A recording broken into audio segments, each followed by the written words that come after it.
ఒక్క తెలంగాణలోనే కాదు దేశవ్యాప్తంగా కూడా అక్కడక్కడ కొత్త జిల్లాలు పుట్టుకొస్తూనే ఉన్నాయి. అయితే ఈ జిల్లాల ఏర్పాటు వెనుక ప్రాతిపదిక ఏంటి? జిల్లా కేంద్రాలను ఇష్టానుసారం పెంచుకుంటూ పోతే పరిపాలనా సౌలభ్యం ఎంతవరకు ఉంటుంది? చిన్న చిన్న జిల్లాలతో ప్రజలందరికీ పరిపాలన చేయడం చేరువవడం వరకు సరే, మరి ప్రభుత్వాల మీద పడే భారం ఎంత? స్వాతంత్ర్యం వచ్చిన తరువాత దేశం కాస్త రాష్ట్రాలుగా ఏర్పాటైంది. ఆయా రాష్ట్రాల్లో పరిపాలనా వికేంద్రీకరణలో భాగంగా జిల్లాలు ఏర్పడ్డాయి. రాష్ట్రాల ఏర్పాటు కేంద్ర ప్రభుత్వం చేతిలో ఉన్నా జిల్లాల ఏర్పాటు మాత్రం కేంద్రం పరిధిలోకి రాదు. ఆయా రాష్ట్ర ప్రభుత్వాలే జిల్లాల ఏర్పాటు ప్రక్రియకు ఆమోదం తెలపాలి. స్థానికంగా ఉన్న అవసరాలు, వెసులుబాట్లు, ఇతర కారణాలను పరిగణలోకి తీసుకుని రాష్ట్ర ప్రభుత్వం కొత్త జిల్లాల ఏర్పాటు నిర్ణయాలు తీసుకుంటుంది.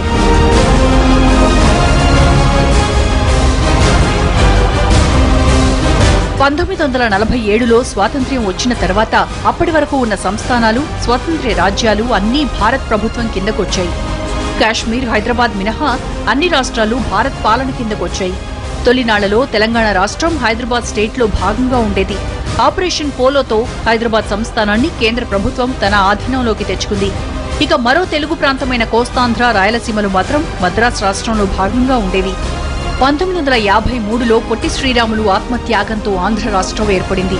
అప్పటికి ఆంధ్ర రాష్ట్రంలో ఉన్న జిల్లాలు 11.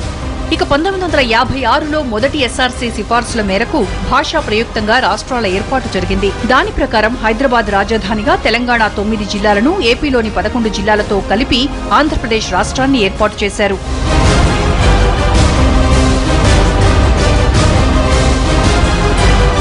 కాలక్రమంలో ఏపీలో 2 కొత్త జిల్లాలు ఏర్పాటయ్యాయి. 1970 ఫిబ్రవరి 2వ తేదీన ఆంధ్రకేసరి టంగుటూరి ప్రకాశం పంతులు పేరు మీదుగా గుంటూరు, కర్నూలు, కడప జిల్లాల నుంచి కొన్ని ప్రాంతాలను వేరు చేసి ఒంగోలు పట్టణం కేంద్రంగా ప్రకాశం జిల్లాను ఏర్పాటు చేశారు.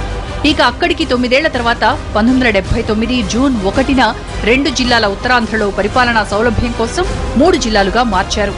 ఇందుకోసం శ్రీకాకుళం, విశాఖపట్నంల నుంచి కొన్ని ప్రాంతాలను వేరు చేసి విజయనగరం జిల్లాను ఏర్పాటు చేశారు. దీంతో ఏపీలో జిల్లాల సంఖ్య 13కు చేరింది. ఇక తెలంగాణలో ఉన్న 10 జిల్లాల సంఖ్య తాజా నిర్ణయంతో 31కి చేరింది. 1956లో ఆంధ్రప్రదేశ్ వచ్చినప్పుడు 20 జిల్లాలుంటే ఆ తర్వాత 3 జిల్లాలు ఇప్పటిదాకా వచ్చినాయి. ఈ 2 రాష్ట్రాలు కలిపి మనకి హైదరాబాద్ జిల్లా గతంలో ఉన్నదని రంగారెడ్డి జిల్లాగా అప్పుడు రూరల్ అనుకున్నాం. ఇప్పుడు రంగారెడ్డి సగం పైగా నగరంలో ఉంది, మిగతాదేమో గ్రామ ప్రాంతాల్లో ఉంది. అలాగే ఉత్తరాంధ్రలో అక్కడ శ్రీకాకుళం నుంచి, విశాఖపట్నం నుంచి కొన్ని ప్రాంతాలను విడదీసి విజయనగరం ఏర్పాటు చేశాం. అలాగే కోస్తాలో మరి 3 జిల్లాల నుంచి మీకు గుంటూరు నుంచి, నెల్లూరు నుంచి, తర్వాత కర్నూలు నుంచి 3 జిల్లాల నుంచి 3 డివిజన్లు తీసుకొచ్చి ప్రకాశం ఏర్పాటు చేశాం. ఈ 3 జిల్లాలు తప్ప 2 రాష్ట్రాల్లో కలిపి కొత్తగా జిల్లాలు ఏర్పాటు కాలే. బహుశా భారతదేశంలో అసలు కొత్తగా జిల్లాలు ఏర్పాటు కానటువంటి ప్రాంతాలు, రాష్ట్రాలు మన 2 రాష్ట్రాలే అయి ఉంటాయి. అంచేత కొత్త జిల్లాలకి అవసరం ఉంది, దానిలో తప్పేం లేదు. దేశవ్యాప్తంగా 681 జిల్లాలున్నాయి. అయితే 2011 లెక్కల ప్రకారం వీటి సంఖ్య 640 మాత్రమే. అంటే ఈ 5 ఏళ్లలో కొత్తగా 41 జిల్లాలు పుట్టుకొచ్చాయి. ఇక 15 ఏళ్ల కిందట దేశవ్యాప్తంగా ఉన్న జిల్లాలు కేవలం 593 మాత్రమే. దేశంలో అత్యధిక జిల్లాలున్న రాష్ట్రం ఉత్తరప్రదేశ్. ఇక్కడ 75 జిల్లాలున్నాయి. ప్రస్తుతానికి దేశవ్యాప్తంగా 29 లక్షల జనాభాకు ఒక జిల్లా ఉంది.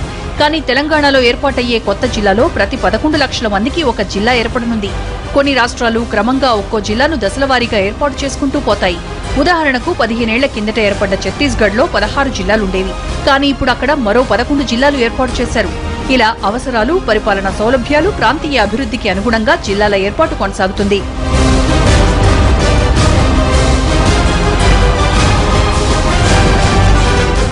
కానీ ఇప్పుడు తెలంగాణ ప్రభుత్వం నిర్ణయం తీసుకున్నట్లు ఒకేసారి కొత్తగా ఇన్నేసి జిల్లాలను ఏర్పాటు చేస్తే పరిపాలనా సౌలభ్యం మాట అటుంచితే అడ్మినిస్ట్రేషన్ మీద మరింతగా భారం పడుతుందన్నది నిపుణుల అభిప్రాయం. ఎందుకంటే ముందుగా ఒక జిల్లా అనగానే అక్కడి పరిపాలనా వ్యవహారాలు చూసేందుకు ఒక ఐఏఎస్, ఐపీఎస్, ఐఎఫ్ఎస్ అధికారులను నియమించాలి. దీనికి తోడు వివిధ శాఖల సమన్వయానికి మరింత మంది ఐఏఎస్లు అవసరమవుతారు. కానీ ఇప్పుడిలా ఉన్నపళంగా 21 కొత్త జిల్లాలంటే అంతమంది సెంట్రల్ సర్వీస్ అధికారులు రావడం కష్టమే. ఇప్పటికే కేంద్రం ఎక్కువ మంది ఐపీఎస్లను పంపించడం కుదరదని తేల్చి చెప్పేసింది. సంఖ్య పెరగడంతో జిల్లా విస్తీర్ణం తగ్గుతుంది. కాబట్టి ఇక పాలనా యంత్రాంగం కావచ్చు, రాజకీయ నాయకత్వం కావచ్చు, వాళ్ళ దృష్టి ఆ పరిమితమైనటువంటి జిల్లా మీద, ఆ జిల్లాలో అన్ని ప్రాంతాల మీద, ఆ ప్రజల మీద కాస్త మరింత ఎక్కువగా పడి అభివృద్ధి కానీ ఇతర కార్యక్రమాలు చూడడానికి అవకాశం ఏర్పడుతుంది. కానీ అదే సమయంలో మరీ ఎక్కువ జిల్లాలు పెట్టినా కూడా ఇబ్బంది అవుతుంది. ఎంచేతంటే మనకి ఉన్నతాధికారుల సంఖ్య తగిన స్థాయిలో లేదు. ఉదాహరణకి ఐఏఎస్ ఐపీఎస్ అధికారులు పరిమితమైన సంఖ్యలో ఉన్నారు. ఒక్క రోజున వాళ్ళందరినీ పెంచలేం. మనం కావాలనుకున్నా కూడా ఇవాళ ఒక ఆర్డర్ ఇచ్చేస్తే వాళ్ళంతా వచ్చేవాళ్ళు కాదు. అది యూపీఎస్సీ నుంచే కేటాయింపులు వగేరా. నిజానికి జిల్లాల ఏర్పాటులో ఒక శాస్త్రీయ పద్ధతి ఉండాలి. జిల్లా కేంద్రం అన్ని పట్టణాలు, గ్రామాలకు ఇన్ని కిలోమీటర్ల దూరంలో ఉండాలన్న నిబంధనలు లేకపోయినా మరింత చిన్నగా ఉండకుండా జాగ్రత్త పడాలి. చిన్న రాష్ట్రాలతో పరిపాలనా సౌలభ్యం మాదిరిగా చిన్న జిల్లాలతో పరిపాలన బాగానే సాగినా పరోక్షంగా తొలినాళ్లలో కొన్ని ఇబ్బందులు తప్పవు. అన్నింటికన్నా ముఖ్యంగా అడ్మినిస్ట్రేషన్ భారమైపోతుంది. అంతేకాదు, జిల్లా కేంద్రం అనగానే మరిన్ని ప్రభుత్వ కార్యాలయాలు నిర్మించాలి. వాటి నిర్వహణకు మరింత మంది ప్రభుత్వ సిబ్బంది కావాలి. వీటితో పాటు జిల్లాకు హెల్త్ సెంటర్ ఏర్పాటు చేయాలి. జిల్లా కేంద్రాలకు ఉండాల్సిన న్యాయస్థానాలు నిర్మించినా వాటికి కొత్తగా జడ్జీల నియామకాలు చేపట్టడం అన్నది రాష్ట్ర ప్రభుత్వం చేతిలో లేని వ్యవహారం. ఇక విద్య, వైద్య, మౌలిక వసతులు, రవాణా సౌకర్యాలు వంటివి ఈ స్థాయిలో ఒక్కసారిగా అందించడం కాస్తంత కష్టమే. కానీ రాష్ట్ర ప్రభుత్వాలు తలుచుకుంటే ఇవన్నీ పెద్ద సమస్యలేం కావు. ప్రజల సహకారం, ప్రభుత్వాధికారుల సమన్వయం, పాలకుల ప్రోత్సాహం ఉంటే ఈ సమస్యలన్నీ తీరిపోతాయి.